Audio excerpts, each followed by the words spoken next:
السلام علیکم۔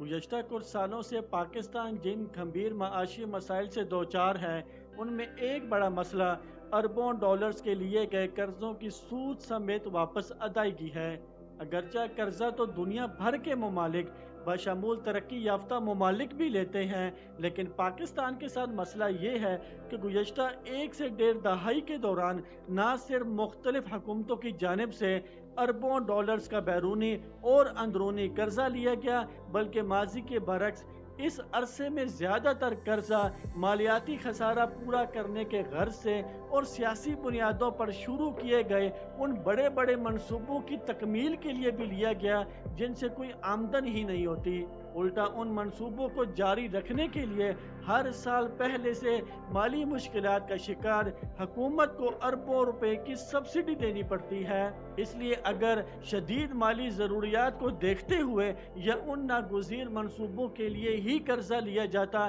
جن سے سرکار کو معقول آمدنی بھی ہوتی، تو اس صورت میں ان قرضوں کی اصل رقم اور اس پر بھاری سود کی ادائیگی میں یقیناً مدد ملتی اور آج پاکستان اربوں ڈالرز کے لیے گئے قرضوں کے بوجھ تلے دبا نہ ہوتا اور ان کی سود سمیت واپس ادائیگی درد سر نہ بن چکی ہوتی۔ گزشتہ دنوں اسلام آباد میں ایک تقریب سے خطاب کرتے ہوئے نگران وفاقی وزیر خزانہ ڈاکٹر شمشاد اختر کا کہنا تھا کہ پاکستان کا قرضہ بہت زیادہ بڑھ کر غیر پائیدار سطح پر پہنچ گیا ہے اور اس خطرناک صورتحال کی وجہ 2013 کے بعد سے مالیاتی ذمہ داری اور قرض کی حد بندی ایکٹ کی خلاف ورزی ہے۔ ڈاکٹر شمشاد اختر نے کہا کہ قرض پر سود کی ادائیگی آسمان تک پہنچ گئی ہے، قرض کا بوجھ کم کرنے کے لیے کام کیا جا رہا ہے اور اقدامات کر رہے ہیں۔ انہوں نے کہا کہ عالمی مالیاتی اداروں کا قرض بھی 44% ہو گیا ہے، G20 ممالک کے ساتھ باہمی غیر ملکی قرض 35% ہے، سب سے مشکل 14% کمرشل قرض ہے۔ ملٹی لیٹرل اداروں اور G20 سے قرض بوجھ میں کمی سے متعلق کوئی اچھی خبر نہیں، صرف چین کے ساتھ آئندہ 2 مالی سالوں کے لیے 2.4 ارب ڈالرز کی قرض ادائیگی مؤخر کرنے کا معاملہ طے ہوا ہے۔ اس غیر پائیدار قرض کی صورتحال کے پیش نظر آئیے ہم اس پر بات کرتے ہیں کہ ملک میں گزشتہ 2 ادوار میں پاکستان تحریک انصاف اور 1 درجن سے زائد سیاسی جماعتوں کے اتحاد PDM کی حکومتوں کے دوران مختلف ذرائع سے کل کتنا قرضہ لیا گیا۔ سب سے پہلے ان اعداد و شمار کی بات کر لی جائے جو 24 نومبر 2023 کو پارلیمنٹ کے ایوان بالا میں سینیٹر ڈاکٹر زرکا تیمور کی جانب سے 2019 سے لے کر 2023 تک لیے گئے حکومتی قرضوں میں اضافے کے حوالے سے پوچھے گئے ایک سوال کے جواب میں نگران وفاقی وزیر خزانہ ڈاکٹر شمشاد اختر نے پیش کیے۔ ڈاکٹر شمشاد اختر نے سینٹ کو بتایا کہ پاکستان تحریک انصاف کی حکومت کے آنے سے قبل مالی سال 2017-18 کے اختتام پر ملک میں حکومتی قرضوں کا حجم 24,953 ارب روپے تھا، جو کہ بعد ازاں 31 جنوری 2022 تک 43,579 ارب روپے پر پہنچ گیا۔ یوں PTI کی حکومت کے دوران حکومتی قرضوں میں 18,626 ارب روپے کا اضافہ ہوا، جبکہ وزیر اعظم شہباز شریف کی قیادت میں PDM کے اقتدار میں آنے سے قبل 31 مارچ 2022 کو ملک میں حکومتی قرضوں کا حجم 44,383 ارب روپے تھا، جو کہ PDM کی حکومت کے محض 15 ماہ میں ہی 19,734 ارب روپے یا دوسرے لفظوں میں 19.7 کھرب روپے بڑھ کر 31 جولائی 2023 تک 64,117 ارب روپے تک پہنچ گیا۔ یہاں آپ کو بتاتے چلیں کہ حکومتی قرضے، جنہیں پبلک ڈیٹ یا عوامی قرضے بھی کہا جاتا ہے، اس میں اندرونی قرضے یعنی کہ جو نجی بینکوں سے حاصل کیے جائیں اور بیرونی قرضے جو بین الاقوامی مالیاتی اداروں اور ممالک سے لیے جاتے ہیں، دونوں شامل ہیں اور ان کو ادا کرنے کی ذمہ داری بلا واسطہ حکومت کی ہوتی ہے۔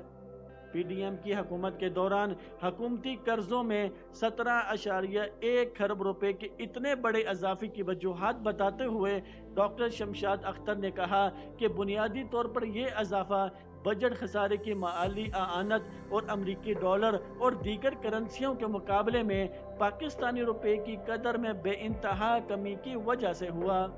اگر پاکستان کے مجموعی قرضوں اور واجبات کی بات کی جائے تو مالی سال 2022-23 کے اختتام پر اسٹیٹ بینک آف پاکستان کی طرف سے جاری کردہ اعداد و شمار کے مطابق ملکی مجموعی قرضے اور واجبات مالی سال 2023 کے دوران 29% بڑھ کر 731.04 کھرب روپے تک پہنچ گئے، جو 2022 میں 597 کھرب روپے تھے۔ وضاحت کے لیے آپ کو بتا دیں کہ واجبات یا جنہیں انگلش میں لائبلٹیز کہا جاتا ہے وہ قرضہ ہے جو پبلک سیکٹر انٹرپرائزز یا عوامی شعبے کے کاروباری ادارے جیسے کہ PIA یا پاکستان اسٹیل ملز وغیرہ حاصل کرتے ہیں۔ واجبات کو نجی قرضہ بھی کہا جاتا ہے۔ اس قرض کی ادائیگی کی ذمہ داری بھی بلا واسطہ تو نہیں مگر بالواسطہ حکومت کی ہی ہوتی ہے، کیونکہ ان قرضوں کے حصول کے عوض ریاست پاکستان کی جانب سے ضمانت